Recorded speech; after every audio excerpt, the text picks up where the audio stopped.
The world needs more people with curious minds. People who aren't afraid to admit when they don't know something. We need to take the time to encourage more lifelong learners. At least that's my goal with this podcast.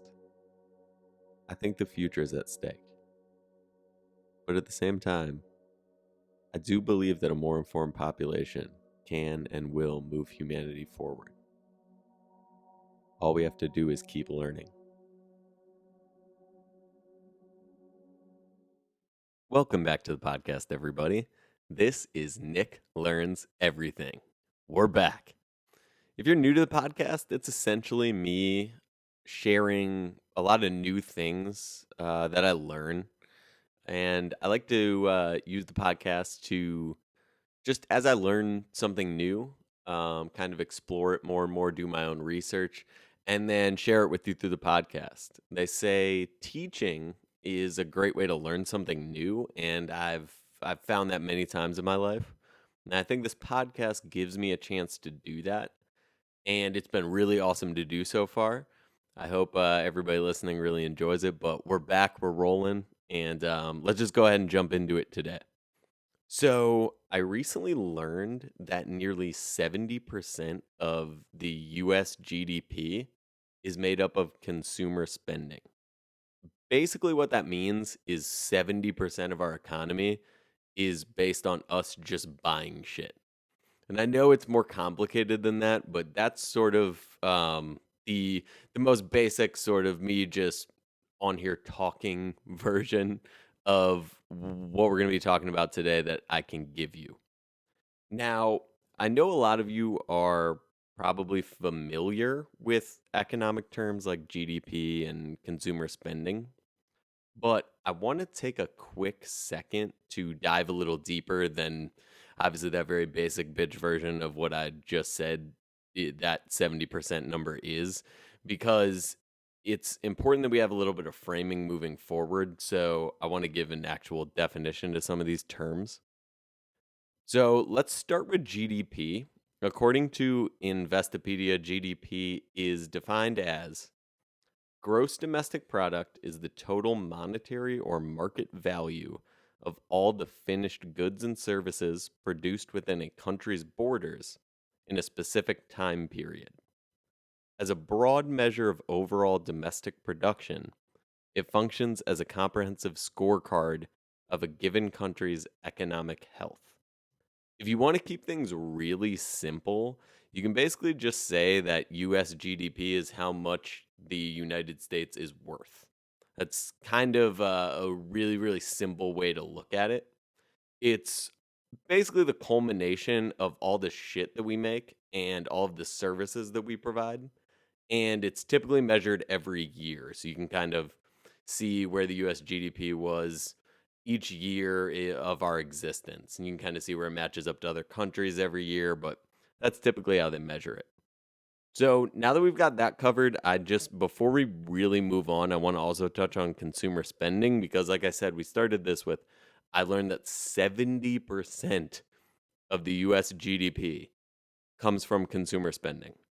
So in the United States, the consumer spending figure published by the Bureau of Economic Analysis includes three broad categories of personal spending.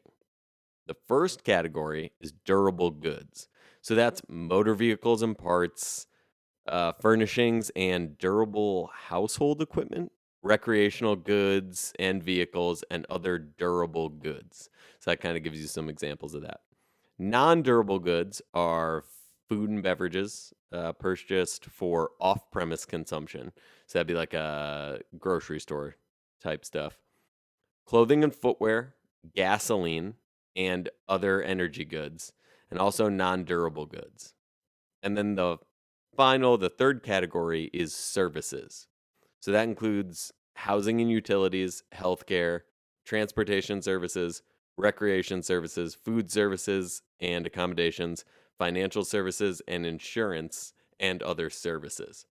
So, right there, as I'm reading that off, it sounds kind of like everything, but the important distinction here is it's everything that you, as a regular person listening to this podcast, spend money on.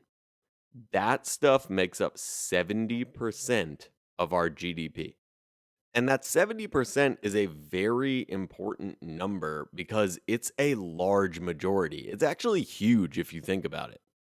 If I said to you something like, hey, the staff and all the guests at that hotel over there are made up of 70% ghosts, you would either be very terrified or very excited. And when I say excited, I'm talking to all the Spectrophiles out there. Because I found out about a little show on the Travel Channel that's called Ghostly Lovers. And it's exactly what you think it is. It's people having sex with ghosts. That's exactly what the show is. And hey, you can make fun of it all you want, but just know that there was an interview with Ryan Seacrest that Kesha did. You know, like Kesha, like TikTok, like 500 million views, I think that song had on YouTube. Like that Kesha. So she did an interview with Ryan Seacrest. And she said she wrote a song called Supernatural. And, quote, it's about experiences with the supernatural, but in a sexy way. I had a couple of experiences with the supernatural. I don't know his name. He was a ghost. I'm very open to it. So you sit there and you tell me what's more ridiculous. The people like Kesha, who are out here in these streets having sex with ghosts, or the actual non-ghost grown adult men who Kesha has had sex with, who I would imagine she would describe as still not as good at sex as that ghost. Because how many interviews has Kesha given with Ryan Seacrest where she talked about an actual physical human man being good at sex? Because she's got one where she talked about a ghost. And so you tell me who's more ridiculous. And maybe you think about that before you judge someone's paranormal perversions. All right? We're learning. These are life lessons that I'm teaching you right now. Just, think before you judge.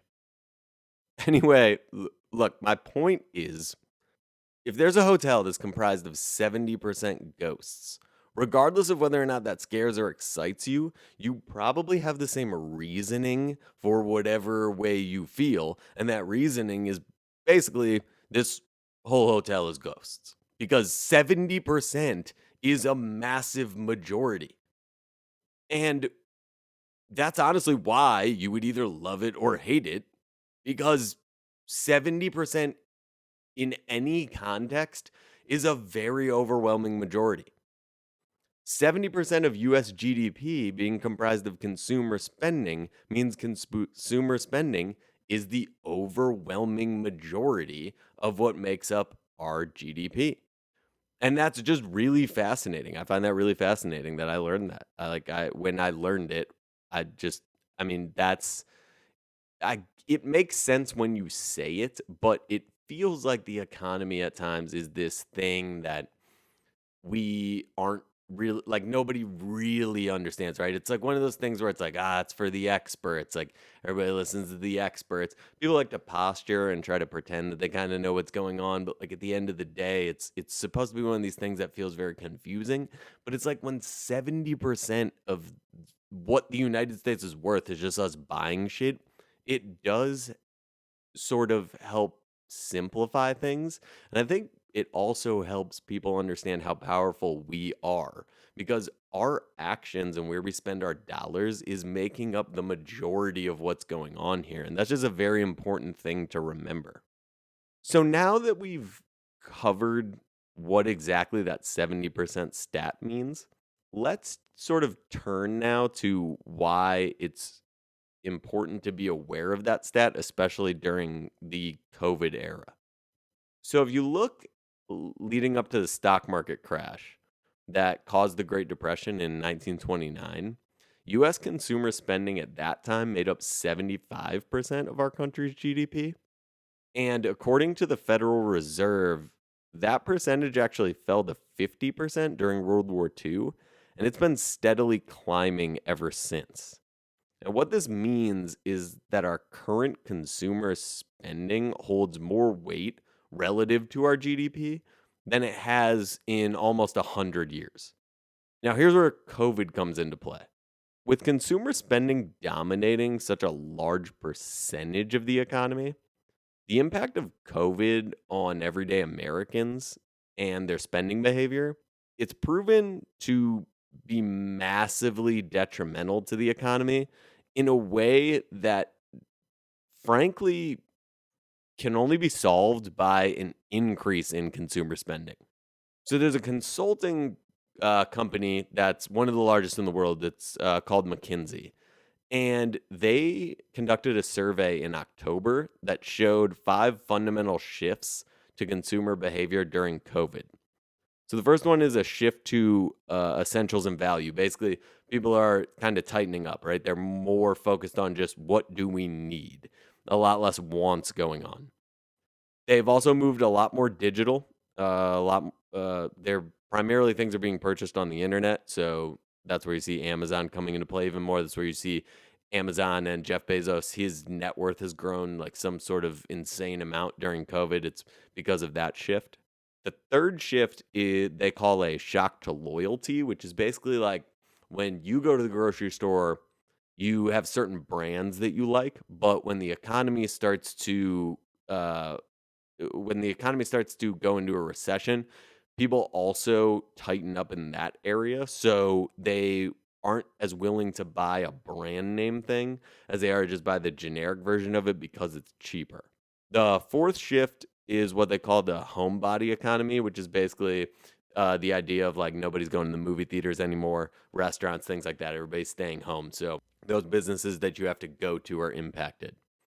And then the final one, the fifth one, is what they call the new holiday outlook, which is basically you've got, I think it was like 25% of Americans are taking a step back for Christmas this year, basically. And all these shifts show how COVID is directly hurting the portion of our economy that I keep talking about that is that 70%. It's that consumer spending percentage. COVID is impacting it. You can see with those 5 shifts. These are massive shifts that are happening in the economy. They're directly related to COVID and they're directly affecting 70% of the GDP. And it's all of these factors that sort of led me to a simple question as I was doing this research. Because at the end of the day, and I've said this before, we need to focus on why and how questions. If we want to move things forward towards a positive outcome in any scenario that we're looking at. Once we've diagnosed a problem, we have to start asking the why and the hows.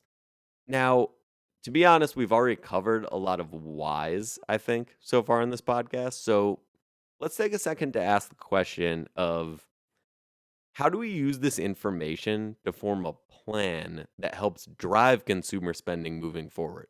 Because we've shown that that's a very important piece of all of this. So how do we help people spend more money moving forward? Because it seems very, very clear that that is going to impact the economy the most.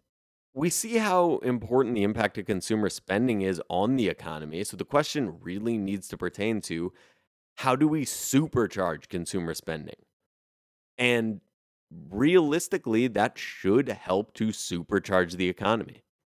In particular, with a new round of COVID stimulus hopefully on the horizon now that we're post election, how do we direct that stimulus in the best way possible to help the economy given all of the information that we have?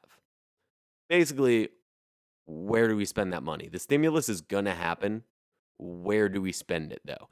That's how is it structured, right? That is the important question here. And here I go again. Here's where things get very radical, very crazy.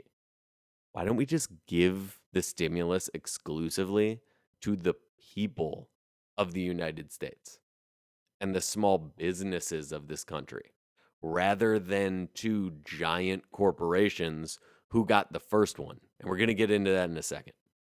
I just showed you how incredibly important consumer spending is to the economy.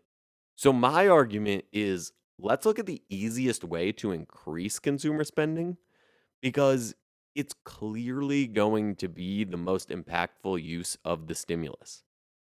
So, you see, I'm a big fan of a guy named Chamath Palihapitiya.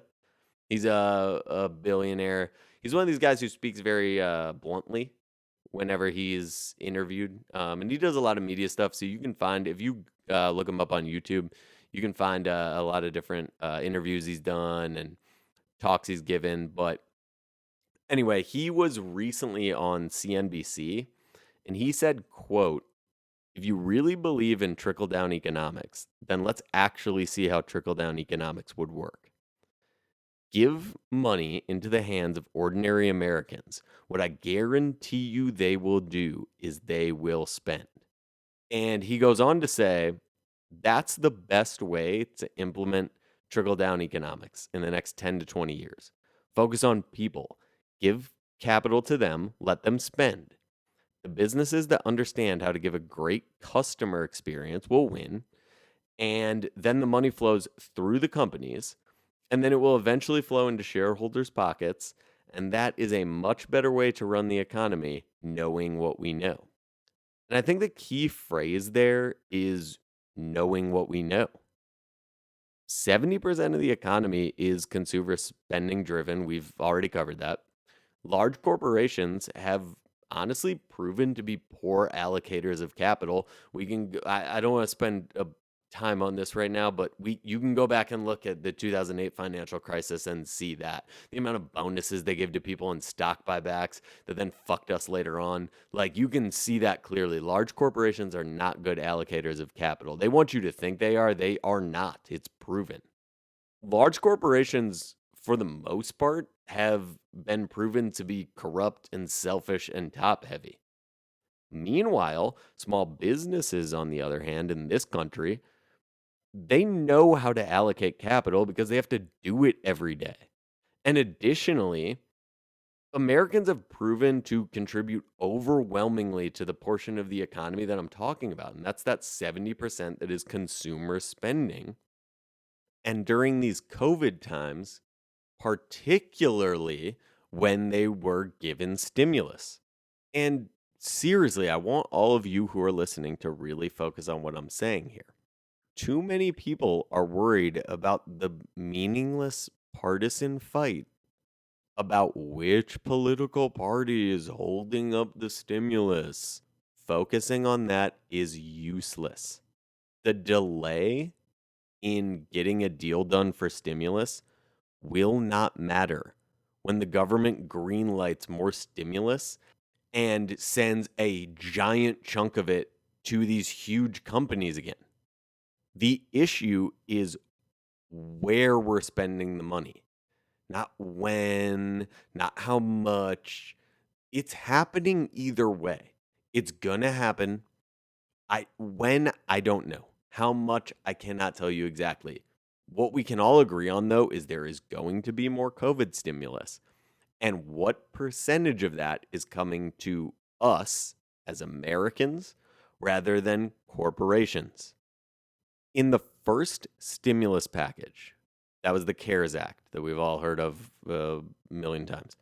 We sent more money to airlines than student loans.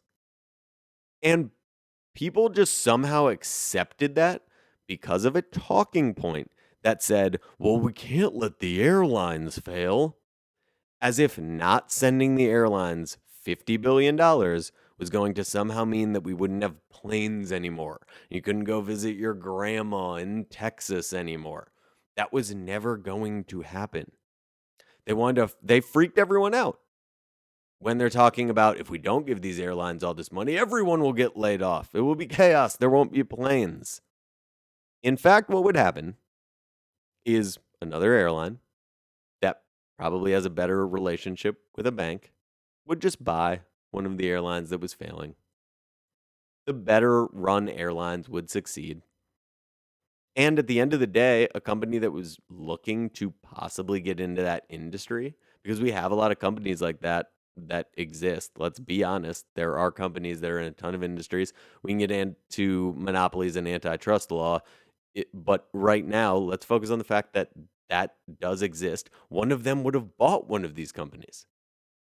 We sent more money to those airlines than we did to student loan assistance for the actual people of this country, who our workforce overwhelmingly is burdened by student loan debt. But here's a point that I really, really hope, if you remember anything from this podcast, please remember what I am about to say.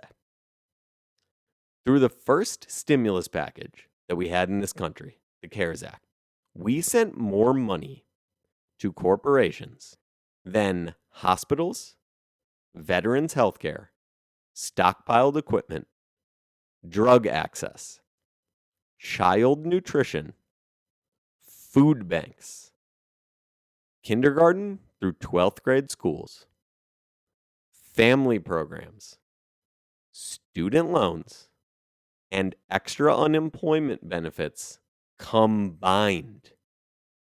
We sent more money to corporations than all of those things combined. And that is fucking insane. And it's your tax dollars that are at work there. Now, of course, people will try to frame this as some sort of, well, but what comes first, the chicken or the egg argument?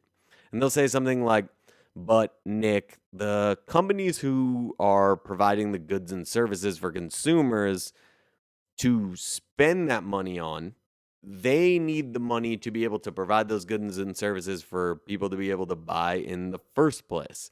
So we actually have to make sure that those companies are healthy, because otherwise people won't have anywhere to spend the money. And those people drive me crazy, because they just simply don't believe in the free market economics that exist in this country.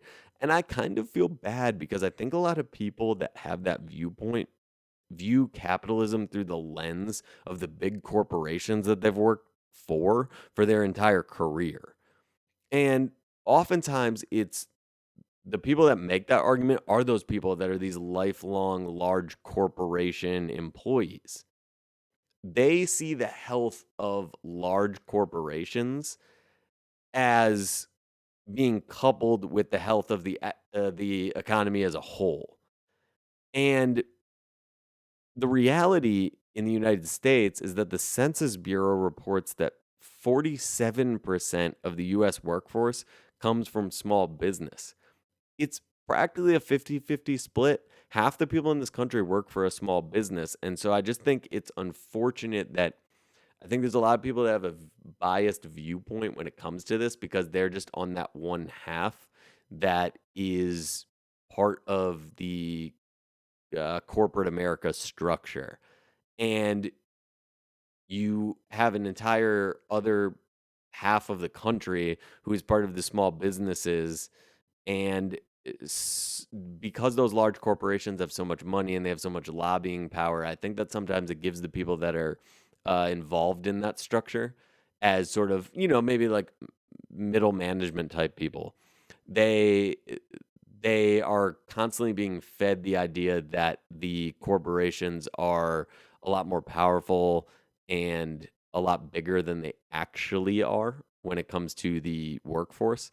And I just think it's unfortunate that that bias exists, because I get it that people get scared when the economy is at a point where it is right now.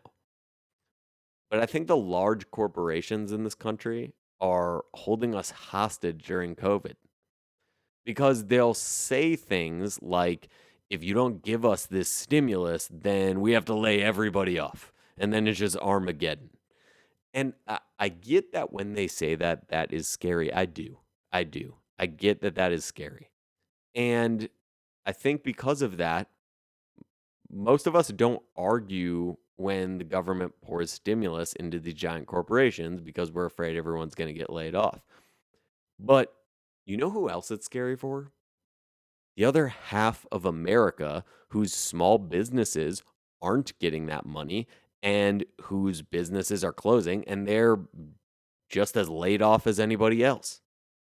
You see, when 70% of the entire US GDP is driven by consumer spending, then I would think that the logical solution is to put the stimulus into the hands of the consumers because they drive the economy by definition. The simple reason why businesses are laying people off is because they aren't making money, because people aren't spending money. Giving corporations money doesn't help people spend money. Giving the people money helps people spend money. And of course, I obviously have the proof to back this up. Apple, Target, Best Buy, Lowe's, Home Depot, Chipotle, Wendy's all reported consumer spending increases after the first round of stimulus checks went out. And MarketWatch also showed record consumer spending in May, which, as you remember, was post stimulus, like stimulus checks to people. Simply put, the largest contributing factor to GDP in this country is consumer spending, and that's why we have to make it the sole priority in this COVID era. If you use the stimulus for checks to send to Americans, then people will spend immediately. If you use the stimulus for student loan forgiveness, people will have more money every month in their pockets and be able to spend immediately. If you use the stimulus to provide more loans and grants to small businesses, then they can scale and provide work for people who are unemployed, which will allow them to spend as consumers immediately. If you use the stimulus to provide unemployment benefits, then people can continue spending right now. All of this is going to fuel the portion of our economy that contributes to 70% of our GDP. We have to start the conversation with consumer spending. And when it comes to the stimulus money, that no matter what, we are going to spend, then we would be crazy not to primarily put it into the hands of people. We will take care of the corporations through our spending. It's not the other way around. Now, of course, this plan would force competition on those large corporations. They would have to provide a great customer experience, as Chamath said. But here's the best part. Even if they can't handle the competition, everyone in those companies isn't going to get laid off because they'll just get bought out by a bigger and more successful corporation and everything will be fine. The stimulus is going to happen either way. We just need to make sure it goes to the people. And if you're someone listening to this and you identify as more of a fiscal conservative and you're more worried about the amount of money that we're having to print to provide the stimulus in the first place, regardless of where it's going, then why not consider, since it's already being printed, giving it to the people as far more of an investment than giving it to the corporations? As we feed consumer spending, which we've established is the mechanism behind 70% of our GDP, then the economy is going to grow over time. This means corporations will grow. And if you couple the stimulus with some corporate tax reform in the future, then you can make the money back that you're printing long term. I also find that consumers typically spend money on things that point towards the future. We love to spend money on new industries and new technology and new ideas. What is a better way to invest in the future of America than to put money into the hands of small businesses and consumers and let them show us where the future is? But look, here's the deal. At the end of the day, what the hell do I know? Look, my junior high got shut down 3 times for bomb threats in 1 year. So, I mean, to be honest, they were probably planning on teaching us all this stuff, and then we had the bomb threats and they decided to skip it. I'm not a global macroeconomic expert. I'm not a policy expert. I'm just a guy. But you know who else I don't think is exactly a macroeconomic expert? Some of the politicians who are going to represent us when they vote for the stimulus on our behalf. I mean, the people who signed off on the first one were the wildly trustworthy Nancy Pelosi and Mitch McConnell, the frequently bankrupt President Donald Trump, and a former Goldman Sachs banker in the Treasury Secretary Steve Mnuchin. So we definitely had our absolute best people on it the first time. Maybe let's try something new this time. As always, shout out to all the real ones, all my family and friends. I was like that in these episodes by just saying thanks for helping me get here and more importantly, getting me where I'm headed. To everybody listening, I love you. Thank you so much for listening. It seriously, it just means the world to me. I'm just like I'm sitting here in my house talking into a microphone and there's just people that are getting value from it and it's just the coolest thing ever. So just thank you to everyone who's listening. Seriously, I love you guys. Do me a favor, enjoy your life this week. Life is supposed to be fun. If it's not, change it. Change it so it's fun. It's supposed to be fun. For real.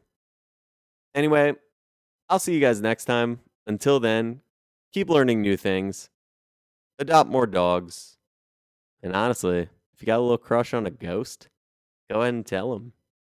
You never know how it might play out. I'll see you guys next time.